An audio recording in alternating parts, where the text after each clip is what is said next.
नमस्कार बच्चों, आज दिनांक 4 मार्च वर्ष 2020 10वीं कक्षा साइंस 1 में वर्ष 2020-21 की 21 में जो सहसंबंध से संबंधित प्रश्न हैं सभी चैप्टर्स के, वो मैं आपके साथ शेयर कर रहा हूँ। कुछ बच्चों ने 21 नहीं ख़रीदी होगी, उनके लिए ये वीडियो बहुत फ़ायदेमंद होगा। तो 21 से भी यदि आप तैयारी करते हैं तो ये परीक्षा की दृष्टि से आपके लिए बहुत उपयोगी होगा। तो आइए शुरू करते हैं 21 में दिए गए सहसंबंधों की प्रश्न उत्तर की चर्चा।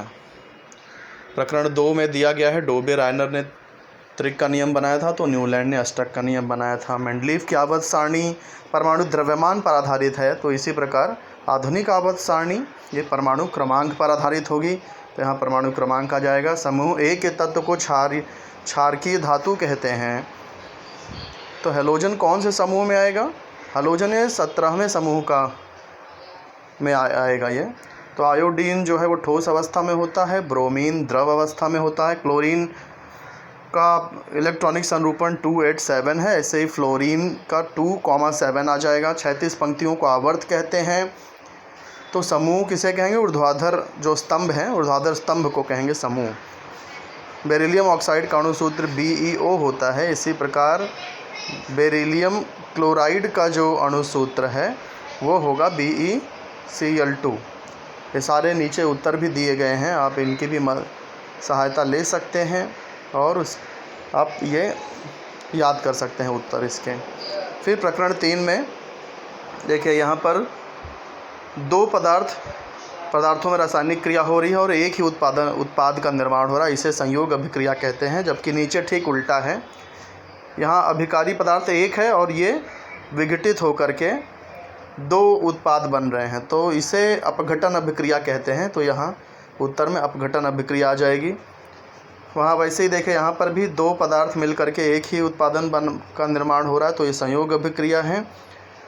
और यहाँ पर देखिए, ये लोहा है, कॉपर सल्फेट है। यहाँ पर देखिए कॉपर की जगह पे लोहा आ गया, यानी लोहे ने कॉपर को विस्थापित कर दिया और कॉपर यहाँ मुक्त हो गया। इस प्रकार की अभिक्रिया को विस्थापन अभिक्रिया कहते हैं, तो यहाँ विस्थापन अभिक्रिया आ जाएगा। और इस अभिक्रिया में देखिए, यहाँ पर ये हाइड्रोजन के स्थान पर सोडियम आ गया है और हाइड्रोजन यहाँ मुक्त हो गया है। तो किसी भी पदार्थ से हाइड्रोजन मुक्त होता है तो उसे ऑक्सीकरण अभिक्रिया कहते हैं, वो ऑक्सीकरण अभिक्रिया कहलाती है। और इसी प्रकार अगर हाइड्रोजन के स्थान पर यदि ऑक्सीजन मुक्त हो जाए, जैसा कि इस अभिक्रिया में देख रहे हैं, कॉपर ऑक्साइड है, यहाँ कॉपर हो गया, ऑक्सीजन मुक्त हो गया, तो इस क्रिया को अपचयन अभिक्रिया कहते हैं, तो यहाँ अपचयन अभिक्रिया आ जाएगा। ऐसे ही देखिए, ये युगल विस्थापन अभिक्रिया कहलाता है। क्यों? क्योंकि देखिए I और Cl, ये I और Cl की देखिए यहाँ अदला बदली हो गई है, तो इस तरह से आयनों की अदला बदली होती है, तो उस क्रिया को युगल विस्थापन अभिक्रिया कहते हैं। और यहाँ पर क्या हो रहा है देखिए, Zn और 2HCl है, तो Zn ने हाइड्रोजन को यहाँ विस्थापित कर दिया और हाइड्रोजन यहाँ पर मुक्त हो गया। तो ये जो अभिक्रिया है ये विस्थापन अभिक्रिया से मिलती जुलती है। तो आइए देख लेते हैं इसका उत्तर। विस्थापन अभिक्रिया ही है क्या? कौन सा क्वेश्चन था वो? ये था चौथा क्वेश्चन। तो चौथा आंसर यस, देखिए विस्थापन अभिक्रिया, तो चौथे का आंसर विस्थापन अभिक्रिया है। फिर पांचवा देख लीजिए, यहाँ ये ग्लूकोज है, ये एक ही पदार्थ है, विघटित होकर के देखिए दो पदार्थों में विघटित हो गया, तो ये अपघटन अभिक्रिया का उदाहरण है। अच्छा सॉरी, यस हाँ अपघटन है, तो देखिए अपघटन यहाँ लिखा हुआ है। और नीचे एक और उदाहरण दिया है, यहाँ दो पदार्थ हैं, दो पदार्थ मिलकर के एक ही उत्पाद का निर्माण कर रहे हैं, तो ये अभिक्रिया संयोग अभिक्रिया कहलाती है, तो इसका उत्तर संयोग अभिक्रिया हो जाएगा। 7वां चैप्टर पे आ जाते हैं, लेंस और उसके उपयोग। निकट दृष्टि दोष में जो नेत्र गोलक है वो दीर्घाकार हो जाता है, लंबा हो जाता है। जब दीर्घ दृष्टि दोष में क्या होता है, जो नेत्र गोलक है वो थोड़ा छोटा यानी कि चपटा हो जाता है, ये इसका उत्तर है। देखिए उत्तल लेंस को अभिसारी लेंस कहते हैं, अवतल लेंस को अपसारी लेंस कहा जाता है, तो ये अपसारी इसका उत्तर आएगा। उत्तल लेंस में वस्तु 2f1 पर जब रखी जाती है तो उसका प्रतिबिंब विपरीत ओर 2f2 पर बनता है। तो यदि वस्तु f1 पर रखी जाए तो फिर कहाँ बनेगा प्रतिबिंब? तो इसका उत्तर देखिए, प्रतिबिंब बनेगा विपरीत ओर, वो भी अनंत दूरी पर बनेगा। विपरीत ओर यानी लेंस के विपरीत, जहाँ वस्तु की विपरीत ओर प्रतिबिंब बनेगा और वो भी अनंत दूरी पर बनेगा। धनात्मक आवर्धन में क्या होता है, सीधा प्रतिबिंब बनता है, तो ऋणात्मक आवर्धन में उल्टा प्रतिबिंब बनेगा। उत्तल लेंस की शक्ति धनात्मक होती है तो अवतल लेंस की शक्ति ऋणात्मक होगी। 1/नाभ्यंतर यदि मीटर में होता है तो लेंस की शक्ति डायोप्टर में होगी, तो 1/नाभ्यंतर मीटर में हो तो लेंस की शक्ति कहलाते हैं, जो कि डायमीटर में होता है, डायोप्टर में होता है। तो प्रतिबिंब की दूरी बटे वस्तु की दूरी, ये क्या कहलाएंगे, इसे आवर्धन कहा जाता है। इस सूत्र की सहायता से आवर्धन ज्ञात किया जाता है, तो इसका उत्तर आवर्धन होगा। देखिए छठवां आंसर आवर्धन। हम लोग यहाँ थे 7वें पर थे। नाभ्यंतर मीटर में यदि हो, नाभ्यंतर मीटर में हो तो लेंस की शक्ति डायोप्टर में होती है। परितारिका पुतली से संबंधित है तो रोमक पेशियाँ जो है वो नेत्र लेंस से संबंधित है, तो यहाँ उत्तर नेत्र लेंस आ जाएगा। निकट दृष्टि दोष के लिए अवतल लेंस की जरूरत होती है, इसी प्रकार दूर दृष्टि दोष के लिए उत्तल लेंस की जरूरत होती है। निकट दृष्टि दोष में प्रतिबिंब नेत्रपटल के आगे बनता है, दूर दृष्टि दोष में प्रतिबिंब नेत्रपटल के पीछे बनता है। चल चित्रपट दृष्टि सातत्य का उदाहरण है, इसी प्रकार इंद्रधनुष जो है वो प्रकाश के अपवर्तन, प्रकाश का विक्षेपण, आंतरिक परावर्तन, ये तीनों का उदाहरण है।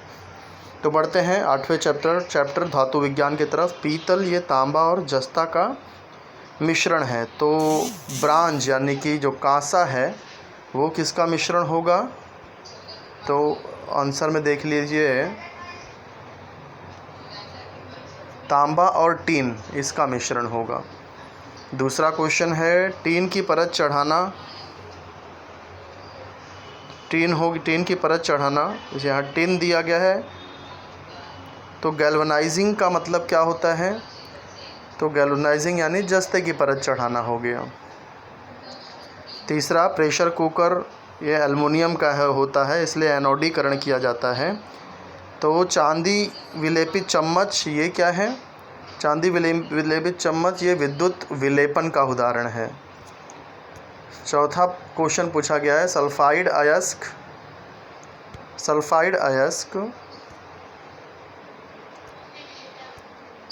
अयस्कों को अतिरिक्त हवा की उपस्थिति में तीव्रता से गर्म करने को भर्जन कहते हैं।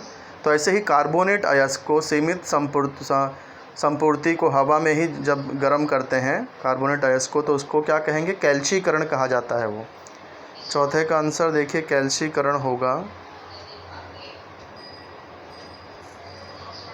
निस्तापन यहाँ पर दिया है, तो ठीक है, निस्तापन भी कहा जा सकता है। कैल्शिट्राइट अयस्क का निस्तापन पद्धति आ जाएगा।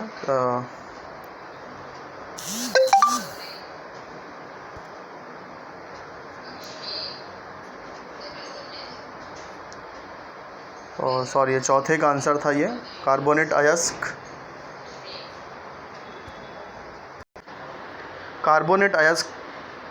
का जो है ये निस्तापन पद्धति आ जाएगी। और ये सल्फाइड अयस्क फेन उत्पादन पद्धति है, तो कैल्शिट्राइट अयस्क के लिए चुंबकीय पृथक्करण पद्धति। अल्कीन में C double bond C, alkyne में C ट्रिपल बॉन्ड C, ये जो 2 लाइन है इसके जगह पे 3 लाइन होगी। मीथेन संतृप्त हाइड्रोकार्बन है, प्रोपीन असंतृप्त हाइड्रोकार्बन होगा। IRNSS ये दिशा दर्शक उपग्रह है, और ये INSAT इनसैट ये मौसम उपग्रह है। हबल दूरदर्शी पृथ्वी की सतह से 569 किलोमीटर की ऊंचाई पर होता है, तो इसलिए इसकी जो कक्षा है वो निम्न कक्षा कहलाएगी, लोअर अर्थ ऑर्बिट LEO कहलाएगी। इनसैट मौसम उपग्रह है, तो IRS ये जो है पृथ्वी निरीक्षक उपग्रह कहलाता है। तो ये साइंस 1 में सभी चैप्टर्स के सहसंबंध वाले प्रश्न थे। आप सभी इसकी अच्छे से तैयारी करिए। कहीं कोई ना समझ में आ रहा हो तो आप कभी भी मुझसे संपर्क कर सकते हैं, आपके डाउट मैं पूरी तरह से क्लियर करूँगा। तो इसका अच्छी तरह से अभ्यास करिए और शेयर करिए लिख करके। धन्यवाद।